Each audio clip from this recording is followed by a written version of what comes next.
দাজ্জাল এক চোখে কানা হবে, দুনিয়ায় 40 দিন সে থাকবে, 40 দিনের মধ্যে পৃথিবীকে ঘুরে ফেলবে।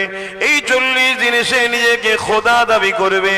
এ আমার উম্মত উম্মতিরা, সে এক চোখে কানা হবে। যে তাকে খোদা বলে মানবে তাকে সে সোনা দেবে, হিরে দেবে, বড় বড় বাড়ি গাড়ি দিয়ে দেবে। আর যে মানবে না তাকে সে কতল করে দিয়ে তার বাহাতে জাহান্নাম থাকবে, ওই জাহান্নামে ফেলে দেবে। এ আমার উম্মতেরা, তার হাতে জাহান্নামের মধ্যে আমি রাসূলুল্লাহ বলি আল্লাহর শান্তি আছে। আর যে তাকে মেনে নেবে সে তাকে সোনা দানা দেবে এবং তার ডান হাত জান্নাত আছে, তার জান্নাত ওই জান্নাতে দেবে। আমি রাসূলুল্লাহ জানিয়ে দিলাম ওই জান্নাতটা হলো হাকিকাতে আল্লাহ পাকের জান্নাত। এ যুবকেরা, তরুণেরা, তাহলে রাসূলুল্লাহকে আমরা মানি। নবী আমার 1500 বছর আগে বলে গেছে দাজ্জাল ততক্ষণ পর্যন্ত আসবে না যতক্ষণ পর্যন্ত দুনিয়ার জমিনে খরা না দেখা দেবে। এই পৃথিবীতে একটা খরা দেখা দেবে, অভাব দেখা দেবে এবং পৃথিবীর জমিনের মানুষগুণ তৎকালীন হুকুমাতের পরিচালনাতে ভিখারি হয়ে যাবে, গরিব হয়ে যাবে, লোকের দুয়ারে দুয়ারে হাত পাততে থাকবে। আজ খেয়াল করে দেখো, আমাদেরকে ভিখারি বানাবার প্ল্যান বিশ্ব জুড়ে চলছে, গরিবি বানানোর চরণা বিশ্ব জুড়ে চলতে লেগেছে। আল্লাহ নবী বললে ততক্ষণ পর্যন্ত দাজ্জাল আসবে না যতক্ষণ পর্যন্ত না পৃথিবীর জমিনে দাজ্জালের আলোচনাটা বন্ধ হয়ে যাবে। আল্লাহ নবী জানিয়ে দিলেন দাজ্জাল আসার পর মানুষের কবর কোন ধারে ধারে যাবে। আপনার দাদুর কবর কোনটা জিজ্ঞাসা করবে, আপনি দাদুর কবরে দাজ্জালকে নিয়ে যাবেন, সে বলবে কবরবাসী ওঠো, মুখে দাদু ওঠো। আপনার দাদু উঠে পড়বে, দাজ্জাল তাকে বলবে তুমি কি আমাকে খোদা বলে মানো? আপনার দাদু তাকে খোদা বলে মানবে। তখন একে বলতে লাগবে বলতো দেখি মরাকে কে জিন্দা করে? স্বাভাবিক তুমি আমি জানি মরাকে যিনি জিন্দা করে তিনি কে? আরো জোরে কে? তখন দাজ্জাল বলবে দেখ তোর দাদু কবে মরেছিল আমি জিন্দা করে দিলাম, আমাকে খোদা বলে মান, আমি তো খোদা, নেবে এসেছি আমি খোদা। শুনছেন? ঈমান আছে তো আমাদের? এগুলো শুনতে হবে না? শুনতে গেলে ধরা দিতে হবে তো, ধরা দেয়? শুধু ছুটছে তো, ফুরফুরা শরীফে যাচ্ছে, মুসাফা করছে, পালাচ্ছে এখানে এখানে। আমার দলি যেতে আবার যাই না, আমার দলি যে যাই না। কেন যাসনি রে বাবা? বলছে সিবিআই ছাড়া আছে, আইবি ছাড়া আছে, গাড়িতে একটা চর ছেড়ে দিয়েছে, কোথায় যাই দেখবি, সব জায়গায় যাই, যাক আব্বাসের কাছে যেন না যাই। কথা বুঝছেন? প্রথম বলেছিল ফুরফুরাতেই যাওয়া হবে না, কি বলেছিল? যাওয়া হবে না, কিন্তু ফুরফুরায় কিছু কিছু তো আছে এদেরই, তারা তো ফোন করে বলেছে সব বন্ধ করছিস কেন, আমাদের কি হবে তাহলে? বুঝতে পারছেন না? সব বন্ধ করে দিলে আমাদের কি হবে? ওর কথা বাদ দে, ওর কাছে নাই যে দিবিনি দিবিনি দিবিনি, আমরা তো তোদের দিকে, আমাদের কি সমস্যা হলো? দেখছি তাহলে কি করা যায়। প্ল্যান মাথায় ঢুকে গেছে, কি গাড়ি পিছু একটা করে সিবিআই ছেড়ে দিয়েছে, পিছু পিছু ঘুরবি, কোথায় যাই দেখবি। দুজন ঢুকেছে, টুক করে বলছে হুজুর আমি ভাঙর থেকে এসেছি। মুসা ভাই পালাচ্ছিস কেন? বলছি এক্ষুনি দেখে ফেললো, অসুবিধা আছে, সিবিআই আছে। যুবক, এভাবে বেঁচে থাকার থেকে না থাকা ভালো। এটা আব্বাস সিদ্দিকীর বিশ্বাস, এটাই আমার ইসলাম শিখেছে। একই জিন্দেগি, একই জিন্দেগি, আল্লাহ ছাড়া কাউকে ভয় করবে না। কাকে ভয় করবে? আল্লাহকে। আমাকেও নয়, পৃথিবীর কাউকে না। একমাত্র যে তোমার মৃত্যু দিতে পারে তিনি কে? একমাত্র তোমার জন্য ভালো মন্দের ফয়সালা যিনি করতে পারে তিনি কে? যদি তোমার আল্লাহ ভালো দেয়, ভালোর পিছনেও পরীক্ষা আছে। যদি আল্লাহ তোমাকে জালিম হুকুমতের কাছে অত্যাচারিত করে জেল খাটিয়ে তোমাকে বিনিময়ে জান্নাত দিতে চায়, এটাও তোমাকে রাজি হওয়া দরকার আছে, ঠিক না বেটে? মনে রেখে দিও, ইমামে আজম কেও জেল কাটতে হয়েছে। ইমামে আজম কি ফতোয়া চেঞ্জ করে দিয়েছিল? যদি ভালোবাসো যাবে, দুনিয়াকে ভয় করে নয়, বুক ফুলিয়ে যাবে, ভাইয়ের কাছে এসেছি। নবীর গোলামের কাছে এসেছি, নবী বংশের সন্তানের সঙ্গে দেখা করতে এসেছি। হ্যাঁ আলহামদুলিল্লাহ, অহংকার না, আম্মা বিনিআমাতি রাব্বিকা ফাহাদ্দিস। আমার দাদু জুলফিকার সিদ্দিকী, আমার দাদুর আব্বা পীর আল্লামা শাহ সুফি মুজাদ্দিদুজ্জামান আবু বকর সিদ্দিক আল কুরাইশি, ইনি সিদ্দিকে আকবরের খুন আর আমার নবীর খানদানের সন্তান। জোরে বলুন সুবহানাল্লাহ। কথা বুঝে আসছে? আর একদিক দিয়ে ইনি হযরতে মওলা আলী হুজুরের সন্তান, বংশের সন্তান। জোরে বলুন সুবহানাল্লাহ। যাক, ওদিকে আমি আর আলোচনায় যাচ্ছি না। 4:30 পর্যন্ত হবার কথা, তো একটু হবে না থাকবে? 3:45 বাজছে, একটু বলবো একবার দরুদ শরীফ আল্লাহুম্মা। কাউকেই তো আমি বসাইনি, আর তুলবো কি করে? যে বসিয়েছে সে যদি তুলে লাই চলে যাবে। কে বসিয়েছে? হ্যাঁ আল্লাহ বসিয়েছে। আমি বসাতে পেরেছি নাকি? হ্যাঁ, এখানে না বিরিয়ানি আছে, না আর্ধেক উলঙ্গ নারীর নাচ আছে, তারপরে এসে জুটে বসেছে কি জন্যে? এ সব আল্লাহর প্রেমিক, নবীর প্রেমিক, তাই জুটেছে। জোরে বলুন সুবহানাল্লাহ। হতে পারে খালি মাথায়, হতে পারে প্যান্ট শার্ট পরা, বাইরেটা পচেছে, ভেতরে ঈমান এখনো ঠিক আছে। জোরে বলুন সুবহানাল্লাহ। যদি খুলেআম আজাদ দিয়ে দেওয়া হয় যে ইমানদাররা ইমানদারের মতো কাজ কাম করবে, তাদেরকে বাধা দেওয়া হবে না।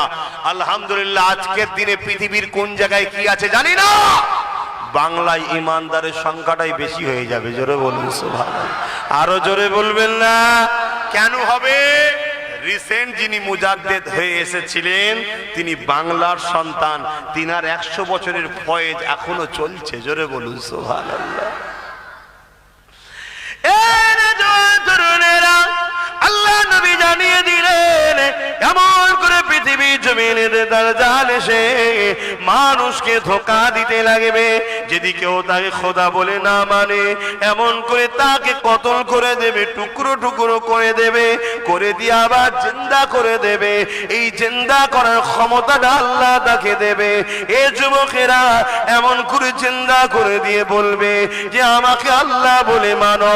আল্লাহ রসুল বলছেন আমার এমনও যুবক উম্মাহ সেই সময় থাকবে, তাদের জবান দিয়ে বেরোতে লাগবে, তুমি যদি আমাকে মেরে জিন্দা না করতে, তোমার উপরে আমার যে ধারণা ছিল তুমি কাফের, কিন্তু আজ জিন্দা করার পর আরো আমার তোমার উপরে ঈমান মজবুত হয়েছে। কি ঈমান মজবুত হয়েছে? আল্লাহ নবী বলেছিল দাজ্জাল আসবে, তার কপালে লিখা থাকবে কাফের। তুমি হলে সেই দাজ্জাল কাফের। আমার নবী বলছে আমার এমন উম্মত থাকবে যুবকরা, তখন তারা ডাইরেক্ট বলবে যে তোমার এই জিন্দা করাতে আমার ঈমান আরো পাকা হয়ে গেল নবীর হাদিসের উপরে, তুমি হলে সেই নবীর ভবিষ্যৎবাণী।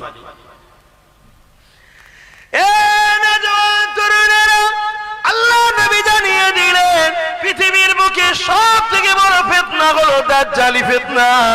সামান্য দাজ্জালের চেলাদের ফিতনায় যদি আমরা অতিষ্ঠ হয়ে যাই, সামান্য দাজ্জালের চেলাদের ফিতনাতে যদি আমরা দিশেহারা হয়ে যাই, সামান্য দাজ্জালের চেলাদের ফিতনাতে যদি আমরা আমন করে দিবা দিক উদিক হয়ে যায়, সামান্য দাজ্জালের চেলাদের ফিতনায় যদি নিজেদের করে আল্লাহ নবীর দিক থেকে সরিয়ে নিয়ে দূরে চলে যায়, তাহলে দাজ্জালি ফিতনাতে আমাদের ঘরের ছেলেদের কি হবে উপায়? এই যুবকেরা এমন একটা দিন আসতে চলেছে যে দিনে বাপ গুলো নিজের মেয়ে গুলোকে রক্ষা করতে পারবে না, ঘরের মধ্যে ধরে রাখতে পারবে না, তারা বাইরে বেরিয়ে যাবে, বাপ তাকে কন্ট্রোল করতে পারবে না। আল্লাহ নবী বললেন এমন একটা দিন আসছে ওই দিনে তোমরা মসজিদে যেতে পারবে না। আল্লাহ নবী বলছেন এমন একটা দিন আসছে ওই দিনে তোমরা নিজেদের ঘরে যদি বাঁচাতে চাও, লোকালয় ছেড়ে দিয়ে তোমাদের ঘরে জঙ্গলের মধ্যে চলে যেতে হবে। আল্লাহ নবী বলছে এমন একটা দিন আসছে ওই দিনেতে সমাজের সমস্ত জায়গায় নেতৃত্ব মাথায় বসে যাবে সমাজের অশিক্ষিতরা, সমাজের মূর্খরা, সমাজে যারা বম্পট বদমাইশ তারাই সব চলে যাবে। বাজার কোনো দায়িত্ব তাদের হয়ে যাবে, শহর কোনো দায়িত্ব তাদের হাতে চলে যাবে, রাষ্ট্রের দায়িত্ব তাদের হাতে চলে যাবে। তারা সমাজের বুকে ফিতনা ছড়াবে, গুন্ডাগিরি করবে, এমন করে অসভ্যতা ছড়াবে, শরাব মদ জুয়া জেনা ব্যভিচারী সমাজের মধ্যে ভরে যাবে। আল্লাহ নবী জানিয়ে দিলে তখন হবে কিয়ামত একেবারে কাছে। আজকের আমার যুবকদের জিজ্ঞাসা করব, নবী পাকের হাদিসগুলো আজকে দিনে ঘটছে না ঘটেনি? জোরে বলুন। তাহলে আমাদের করণীয় কি? আল্লাহ নবী বলছে ওই দিনে যারা এই অন্যায় গুণের মোকাবেলা করে দাঁড়িয়ে থাকবে, ওই দাঁড়ানো অবস্থায় তারা যদি ওই লড়াইয়ে শহীদ হয়ে যায়, আমি রাসূলুল্লাহ জানিয়ে দিই আল্লাহ পাক তাদেরকে শহীদের মর্যাদা দিয়ে দেবে। আর যদি তারা কামিয়াবি হয়ে যায়, গাজী হয়ে যায়, আল্লাহ পাক তাদেরকে জান্নাত পুরস্কার দেবে।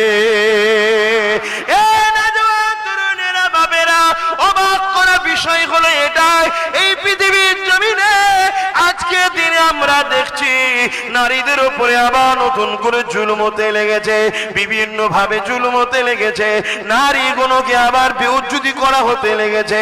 তাই আমাদের দায়িত্ব হবে রাসূল পাকের দ্বীন ইসলাম যে আদর্শ আমাদেরকে শিক্ষা দিয়েছে, সেই কাজা বাস্তব সমাজে প্রতিষ্ঠিত করা, পরিচালনা করা, সেই কোন সমাজের কাছে বেশি বেশি করে প্রচার করা।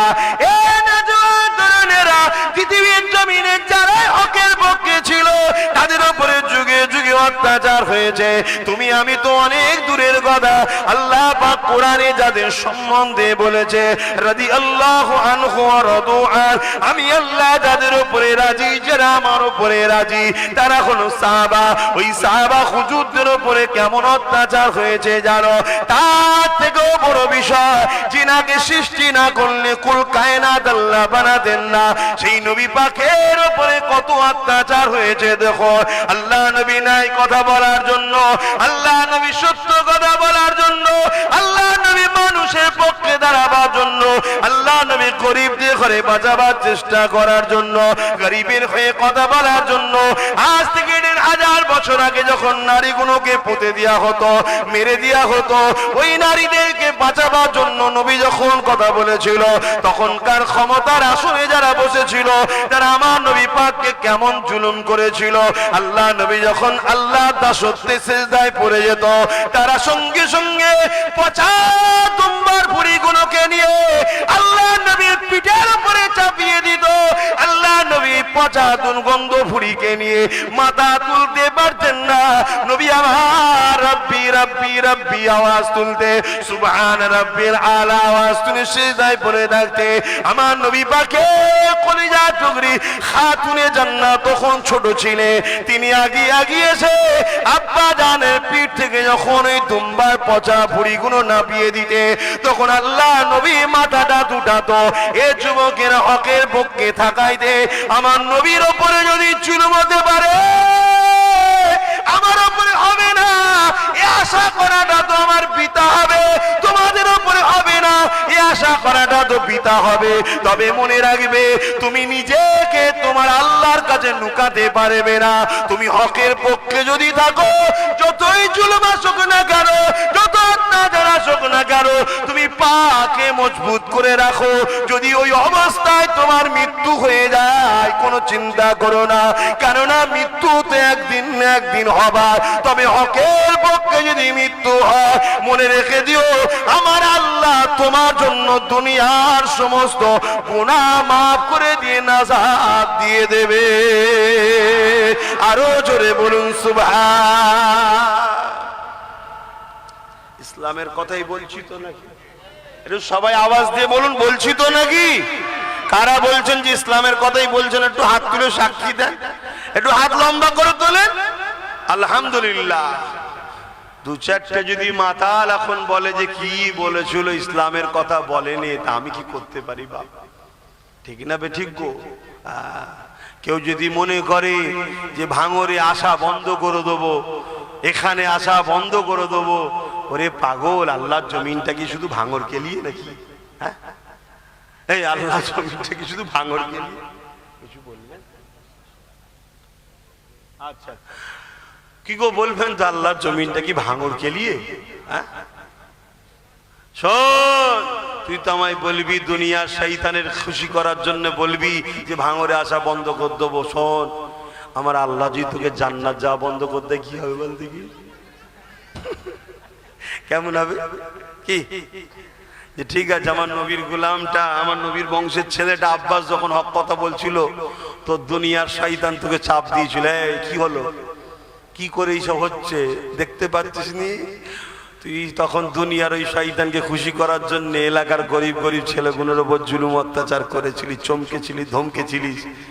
তা আজকে তোর জান্নাত যাওয়া বন্ধ করে দিলাম, যা। এবার কেমন হবে? কি গো, বুঝতে পারছো না? আমরাও সেদিন বলবো, কি বুঝছো এখন? ভাল লাগছে তো? চিন্তার কোনো কারণ, হাসি খুশিতেই থাকো, বুকে হাত দিয়ে বলো, তোমরা কেউ নবীর দ্বীনের দুশমন নাকি? তোমরা কেউ নবীর দুশমনদের করে সাপোর্ট করো? তাহলে চিন্তা করুনি, যদি গুনাহ হয়েও থাকে তওবা বেশি বেশি করো, আল্লাহ মাফ করে দিয়ে জান্নাতি দেবে। জোরে বলুন সুবহানাল্লাহ। শুধু দুটো জিনিস, আল্লাহ আল্লাহ, ভেঙে পড়ার কিছু নেই। আমি শুধু দুটো জিনিস না হয়, এক, নিজে নবীর দুশমন বা নবীর দ্বীনের দুশমন হব না। দ্বিতীয়, কেউ দুশমন করলে তার দিকে যেন আমাকে দেখা না যায়। কিছু বুঝাতে পারলাম? আমি যদি ইসলামের উপকার করতে নাও পারি, আমি যদি ইসলামের উপকার করতে নাও পারি, আমার দ্বারা যেন ক্ষতি না হয়, মনে থাকবে। আর দ্বিতীয় কি, যারা ক্ষতি করে তাদের দলে যেন আমায় দেখা না যায়। এই দুটো কথা মনে রাখবে। আল্লাহকে সাক্ষী রেখে বলছি, আমার জ্ঞান, আমার এলেম শুধু ওই বইয়ে পাওয়া যায় তা নয়। তুমি এটাও শুনে রেখে দাও, এলেম শুধু ওই বইয়ে পাওয়া যায়, পড়লেই শুধু হয়ে যাবে তা নয়। আহা, কিছু আল্লাহ পাক কিছু তার পক্ষ থেকে স্পেশাল রেখে দেওয়া হয়, বেশি আর বলা যাবে না।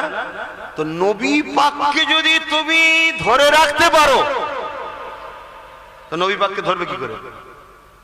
অর্থাৎ নবীর ওয়ারিস যারা, আল উলামা ওয়ারাসাতুল আম্বিয়া, যারা নবীর পক্ষে তোমাদেরকে ডাকে, নবীর পক্ষে ডাকে, তাদেরকেও যদি ধরে রাখতে পারো, মনে রেখে দিও, তাদের সাথেই তোমরা জান্নাত চলে যাবে। জোরে বলুন সুবহানাল্লাহ। কত দয়ালু জানো আমার আল্লাহ, কত দয়ালু জানো। আমি এটা বলবো, কিয়ামতের দিন তো সব গরিবদের বাজার চলবে। যারা গরিব, কিয়ামতের দিনে তাদের বাজার চলবে। সেখানে যা বলবে আল্লাহ কি গরিবরা, আল্লাহ সেটাই কবুল করবে। জোরে বলুন সুবহানাল্লাহ। এমন কি ফেরেশতারা কিছু কিছু গরিবকে বলবে, তোমরা ওই দিকে যেও না, এই দিক থেকে জান্নাত চলে যাও। কেন? তোমরা যদি ওই দিকে যাও, ধরুন আমি একটা গরিব, আমিও গরিব, বুঝাবার জন্য বলছি, একটা কাউকে হয়তো কিছু কাপড় দিয়েছি, আমি ধরা পড়ে গেছি, আর গরিব তো কিয়ামতের দিন নাজাত পাবে, তাকে তো আল্লাহ সাহায্য করবে, ছাড়বে। আমি তখন তাকে বলবো, ভাই তোমাকে আমি দুনিয়ায় একটা সাহায্য করেছিলাম, তুমি এখন আমার জন্য একটু বলে দাও। এই গরিব যখন তার হয়ে বলবে, আল্লাহ তাকেও জান্নাত দেবে। জোরে বলুন সুবহানাল্লাহ। শুনছেন তো? একটা ইবাদতে জাহিরি, একটা ইবাদতে রূহ, কথা বুঝে আসছে? আর ঈমান দেখাবার জিনিস নয়, ঈমান এখানকার জিনিস, কথা বুঝে আসছে? আর ঈমানটা হলো মূল, ঈমান মূল। অতএব ঈমান যদি থাকে, সে কোনো দিনের জন্য রসুলের দিনের ক্ষতিকারক হতে পারে না, আর নবীর দিনকে যারা ক্ষতি করে তাদের সঙ্গে একসাথে থাকতেও পারে না। এই দুটো কথা মাথায় রাখবে। এখন দোয়া চাইবো, তার আগে একটু দোয়া দরকার আছে। এই দোয়ার দরকার আছে তো নাকি? তার আগে একটু সালাম দেবো। সালামটা কিভাবে দেবো? প্রেমের সাথে দেবো, আদবের সাথে দেবো। হে নবী সালাম,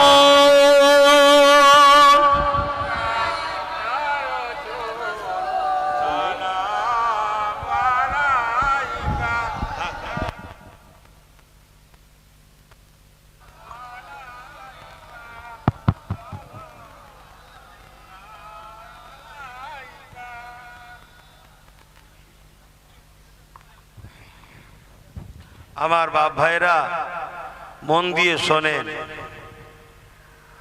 সালাম দিবার হুকুম কে দিয়েছে? জোরে বলুন আল্লাহ। আল্লাহ হুকুম দিয়েছে। নামাজের হুকুম কে দিয়েছে? এত উঠেছে ভেঙে যাবে না তো না? তারপরেও তো আল্লাহ বলেছে সাবধান হও। হ্যাঁ, এটা সাবধান, সময় কম। সালামের হুকুম কে দিয়েছে? সালামের হুকুম কে দিয়েছে? আল্লাহ। নামাজের হুকুম, রোজার হুকুম, একটু বলবেন, খুব ভালো জিনিস একটা বুঝাবো আপনাদের। যাকাতের হুকুম, হজের হুকুম, আল্লাহ হুকুম দিয়েছে নামাজের। নামাজ পড়ে আল্লাহ? নামাজ পড়ে? বলুন। আল্লাহ রোজার হুকুম দিয়েছে, আল্লাহ রোজা রাখে। আল্লাহ হজের হুকুম দিয়েছে, আল্লাহ হজ করে। কিন্তু আল্লাহ দরুদের হুকুম দিয়েছে, আল্লাহ নিজেও দরুদ পাঠায়। জোরে বলুন সুবহানাল্লাহ। চিন্তা করে দেখুন, দরুদ সালামের ফজিলত এত। এই যে দাঁড়ালেন, এই দাঁড়ালে ইখতিলাফ আছে। ইখতিলাফ করার তো কোনো বিষয় নয়, এটা প্রেমের ব্যাপার। কিন্তু কেউ যদি আবার বলে যে দাঁড়াইনে কোমরে লাথি মারো আর মারো, এই অভদ্রতা কিন্তু ঠিক না। কেউ যদি বসে সালাম দেয়, সেটা তার ভক্তি, তার প্রেম, তার প্রেমটা ওই জায়গায় বেঁধে রয়ে গেছে। সে তার নবীর কাছে জবাব দেবে খুনি। কিন্তু তা বলে তোমাকে কোমরে লাথি মারো, তুলে দাও, এগুলো ইসলাম কিন্তু অপছন্দ করে। আমরা দাঁড়িয়ে সালাম দিই। কেন দাঁড়িয়ে সালাম দিই? আমরা দেখেছি সাহাবা হুজুররা নবীকে যখন সালাম দিতেন দাঁড়িয়ে দিতেন। জোরে বলুন সুবহানাল্লাহ। আমরা দেখেছি নামাজের থেকেও বড় জিনিস হলো নবীর আদব। জোরে বলুন সুবহানাল্লাহ। জোরে বলা যাবে না? আমার কথা কি আপনারা একমত হতে পারছেন না? নামাজের থেকেও বড় হলো কি? নবীর আদব। নবীর আদব, নবীকে আদব করা। তাই আমরা দেখেছি সাহাবা হুজুরদের আদবের স্টাইল ছিল আলাদা। সাহাবা হুজুরদের আদবের স্টাইলই ছিল আলাদা। আমার নবী পাকের এক সাহাবী ছিলেন, রোজ তেনার দায়িত্ব ছিল, যুবকরা শুনছো? হ্যাঁ, শোনো শোনো, এই পৃথিবী তোমাদের ঘরে আল্লাহ ও রসুলের দুশ্মন বানাবার চেষ্টা করছে। এই পৃথিবী তোমাদের ঘরে রসুল থেকে সরাবার প্ল্যান করছে। এই পৃথিবী তোমাদের ঘরে খানদানে রসুলদেরও দুশ্মন বানাবার চেষ্টা করছে। তাই একটু সতর্ক হও, খুব ভালো করে শোনো। কিছু কিছু জালিম তোমাদের ঘরে আল্লাহ ও রসুল থেকে সরিয়ে জাহান্নামের দিকে নিয়ে যেতে চাইছে। এগুলো সব ইবলিস শয়তানের চেলা। ইবলিস এদের দ্বারা কাজ করছে। যেমন আমরা রাসূলুল্লাহর হয়ে কাজ করছি, ইবলিস এই গুণকে দিয়ে সব কাজ করাচ্ছে পৃথিবী জুড়ে। তাই বলছি, আল্লাহ নবীর এক সাহাবী ছিলেন, তিনার দায়িত্ব ছিল রসুলে পাকের উট বা ঘোড়া যখন চেপে যাবে তার উপর একটা কাজাবা দেওয়া হতো, যেটার উপর রসুল বসতেন। বোঝেন আপনারা, উট বা ঘোড়ার গাড়ি দেখেছেন না? একটা পিঠের উপরে দেওয়া থাকে ছোট্ট মতো করে। এখন তো সব চামড়ার হয়ে গেছে, তখন কাঠের ছিল, তাতে পড়তে সুবিধা হবে, না হয় লাফালাফি যাবে, পড়ে যাওয়ার সম্ভাবনা থাকে। এই কাজাবাটা একটা সাহাবীর দায়িত্ব ছিল, তিনি রোজ ঠিক করে দিতেন। একদিন ওই সাহাবীর গোসল ফরজ হয়ে গেছে। রসুল হঠাৎ করে মেসেজ দিয়েছেন যে অমুক জায়গায় যেতে হবে কোনো কাজে, কিন্তু সাহাবীর গোসল ফরজ হয়েছে। নিশ্চয়ই বুঝতে পারছেন গোসল ফরজ কেন হয়, যখন নাপাক হয়। কিন্তু সেটা ছিল শীতের রাত। আরবে যেমন গরম বেশি, শীতের সময় প্রচুর ঠান্ডা। কথা বুঝলেন? এত ঠান্ডা যে ঠান্ডা পানিতে যদি সাহাবী গোসল করে তাহলে ইন্তেকালও হয়ে যেতে পারে। সাহাবী চিন্তা করছে, আমি পানি গরম করে যদি হাত দিই তাহলে দেরি হয়ে যাবে। অথচ কোরআনের কোন জায়গায় লেখা আছে নাকি নবীর জিনিসে নবী যেটাই বসবে নাপাক হলে হাত দেওয়া যাবে না? হাদিসে কোন জায়গায় নিষেধ আছে? না, নেই। তাহলে সাহাবী, এটা সাহাবীর আদব, এটা সাহাবীর প্রেম নবীর উপরে। যার জিকির সব সময় আল্লাহ করে, যার আলোচনা সব সময় আল্লাহ করে। মোবাইলে যেমন আপডেট হচ্ছে, বছরে হোক মাসে হোক 6 মাস ছাড়া আপডেট দেয় কোম্পানি। আপডেট করলে নতুন নতুন ভার্সন আছে, নতুন নতুন অপশন আছে।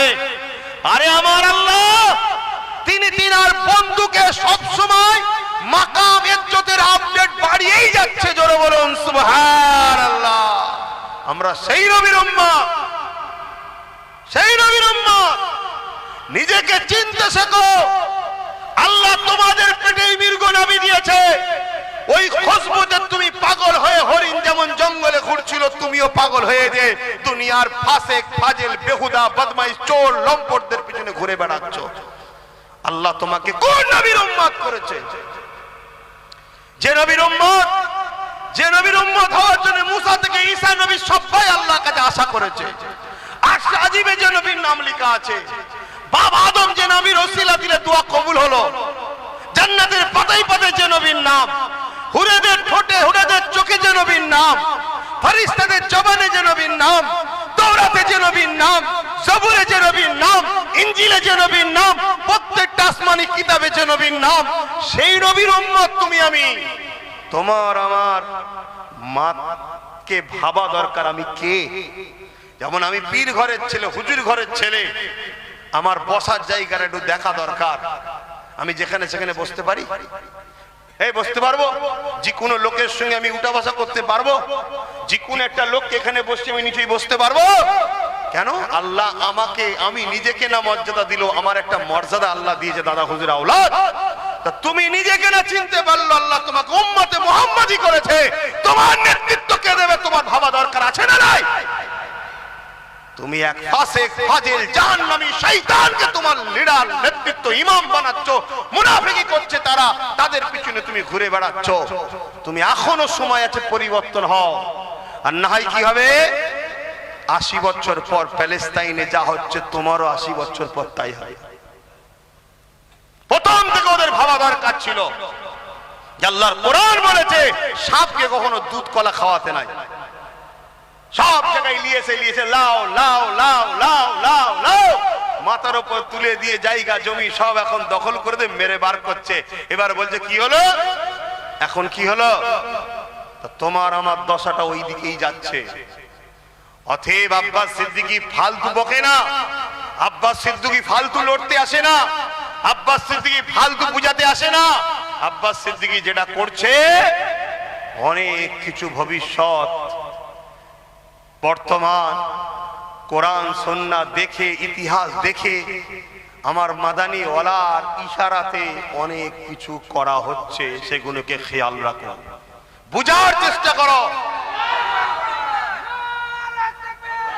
আলহামদুলিল্লাহ আমি তো দেখতে পাচ্ছি আল্লাহর সাহায্য শুরু হয়েছে আপনাদের উপরে। আমার মা বোনেরা, আমি তো দেখতে পাচ্ছি আল্লাহর সাহায্য শুরু হয়েছে। বহুত সাহায্য আসছে আল্লাহর। এই সুযোগকে ছেড়ো না, কাজে লাগাও। হকের পক্ষে, ন্যায়ের পক্ষে, দ্বীন ইসলামের পক্ষে, গরিবের পক্ষে, এতিমের পক্ষে, বিধবার পক্ষে, এমনকি নিজের দেশকে ভালোবেসে রাষ্ট্রের পক্ষে দাঁড়াও। এগুলো ইসলামের কাজ। উল্টো পাল্টা করো না আমার ভাইরা। তাহলে ভেবে দেখুন, আমার নবীর ওই যেটাই বসে না বা খালে ওইটা তো হাত দিতে সাহাবী চাইছে না, আমার নবী বসে। তাহলে আমরা সেই নবীকে একটু সালাম দেবো, একটু আদবের সাথে দেবো। এটা তো প্রেমের ব্যাপার। সাহাবীকে কে শিখিয়েছিল যে তুমি না বা খালে হাত দেবে না? ওটা তার প্রেম। তা তার সঙ্গে ঝগড়া করবেন না। কেন? এটা প্রেমের ব্যাপার। তার প্রেম ওই জায়গাতে রয়েছে, সে ওই জায়গায় পড়ে আছে। আমার প্রেম দাঁড়ানো, আমি দাঁড়িয়েছি, এলিয়ে কিন্তু ঝগড়া করবেন না। আল্লাহ আমাদেরকে বুঝার তৌফিক দিক। বলুন আল্লাহুম্মা আমিন। ভাইয়ের আমার রসুলে পাককে আল্লাহ অনেক সম্মান দিয়েছে, অনেক মর্যাদা, তুলনা করে কখনো শেষ করা যাবে না। যে নবী পাক সাল্লাল্লাহু আলাইহি সাল্লাম যখন থুতু ফেলতে চাইতেন, সাহাবা হুজুররা সব হাত বাড়াতেন। কথা বললেন, তৎকালীন সময় রোম, কাইসার, এরা সব বড় বড় সুলতান ছিল। আজকে যেমন আমেরিকা আছে, ব্রিটেন আছে, তখন এরা সব বড় বড় পৃথিবীর শক্তি। তারা সব গোয়েন্দা পাঠাতো, দেখো তো মোহাম্মদ কি করে, ওর জন্য সবাই এত পাগল কেন? আজ মোহাম্মদ রসুলের গোলামের জন্য প্রচুর লোক পাগল আছে না নাই? তা আজকেও কিছু কিছু লোক পাঠায় যে ও কি করে, ওর জন্য সবাই এত পাগল কেন? আমরা সব দিই, তা ওর জন্য পাগল। কেন? একটাই কারণে পাগল, আমি রসুলের গোলাম, তাই আমাকে ভালোবাসে। ঠিক না বেটি? বলো ভুল বলছি না ঠিক বলছি? বাস এইটাই, অন্য কিছু নেই, অন্য কিছু নেই। আমার রসুলের পাকের কাছে তাদের সব গোয়েন্দা গুপ্তচররা এসে নিজের দেশের রাজাকে বলতো, শোনো, ইসলাম ও মুহাম্মাদের অনুসারীদেরকে মিটানো কখনো সম্ভব নয়। বলুন সুবহানাল্লাহ। কেন? তারা কি অনেক সংখ্যায়? না, সংখ্যা কম। অনেক অস্ত্র? না, অস্ত্রও নেই। তাহলে আরে তাদের মোহাম্মদ রসুল যখন থুতু ফেলতে যায়, তারা তখন হাত পাতে, যার হাতে থুতু পরে সে মুখে মেখে লায়, এবং কয়েকদিন তার শরীর থেকে খুশবু বেরোতে থাকে। জোরে বলুন সুবহানাল্লাহ। যুগ যুগ ধরে মিটাতে চেয়েছে আমাদের ঘরে, তারা মিটে গেছে আমাদের ঘরে যারা মিটাতে চেয়েছিল। আলহামদুলিল্লাহ, আজও আমরা বেঁচে আছি। জোরে বলুন সুবহানাল্লাহ। রিসেন্ট যারা আমাদের ঘরে মিটাতে চাইছে, ইনশাআল্লাহ ধৈর্য ধরো, খুব শিগগিরই এরাও মিটে যাবে। আল্লাহ করে আমরাই জিন্দা থাকবো। জোরে বলুন ইনশাআল্লাহ। আরো জোরে বলুন ইনশাআল্লাহ। হ্যাঁ, আল্লাহ মিটাবে, বিশ্বাস আছে না নাই? জালিম পৃথিবীতে কখনো মাথা তুলে চিরস্থায়ী থাকেনি, মেটে।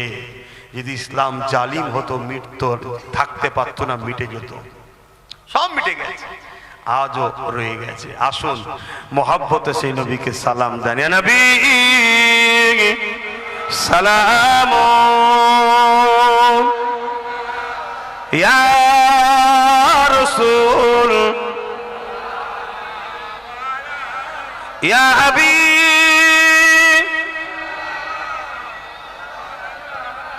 সালাম, ইয়া নবী নামো ও পিয়ারা, ইয়া রাসূল নামো ও পিয়ারা, আরশ पर हक ने पुकारा, सज पैगंबर हक हमारा, नबी सलाम, या रसूल, या हबीब सलाम,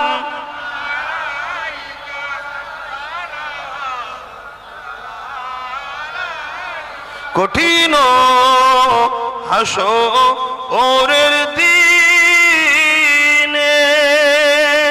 কি আছে মোদে এ কপাল, গুনাহগার উম্মাহ আতো আপনার লইবেন সঙ্গে এ মাহশরে, নবী সালাম, ইয়া রাসূল, ইয়া হাবিব।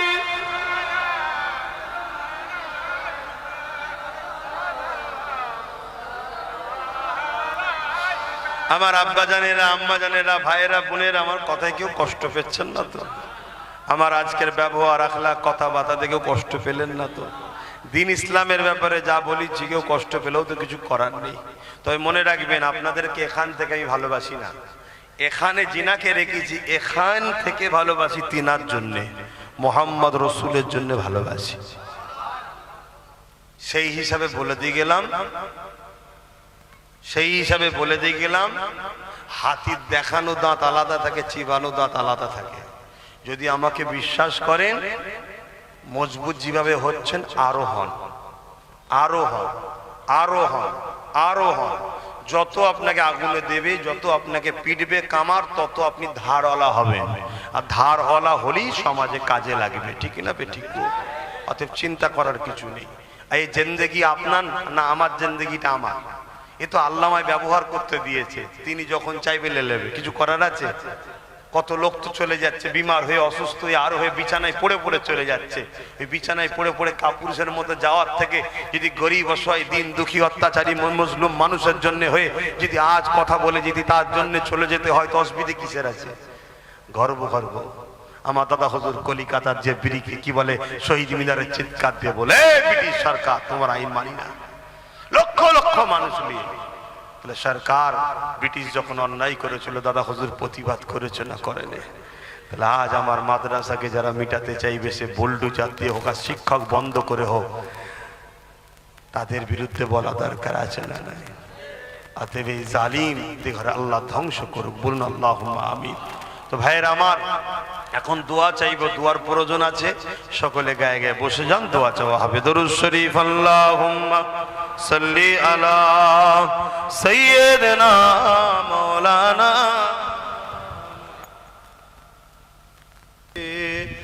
সাইয়্যিদিনা। আমার বাপ ভাইরা, মাহফিল তো একেবারে সেই গ্রামের শেষ মাথা, এদিকে আর ঘর বাড়ি আছে না, পুরো মাঠ, কিন্তু গ্রাম একদম মাঠ। তো যাক, এত গ্রামের ভেতরে ঢুকো, আল্লাহ করে এত মানুষ, আল্লাহ কবুল করুক। ভেবে দেখেন তো, একটু শহর টহরে হলে তাহলে কত লোক হতো। কি এত ভেতরে তো লোক বুঝতেও পারে না যে কোথায় যাব। আবার যেসব এলাকায় শুধু সমস্যা হয়, সেগুলো অনেক লোক আবার আসতেও চায় না, কি হবে না হবে। তাহলে এলাকার নাম ভালো হচ্ছে না খারাপ হচ্ছে? মিলেমিশে থাকেন, ভালোবেসে থাকেন, আল্লাহ বুঝার তৌফিক দেন, বোন আল্লাহুম্মা আমিন।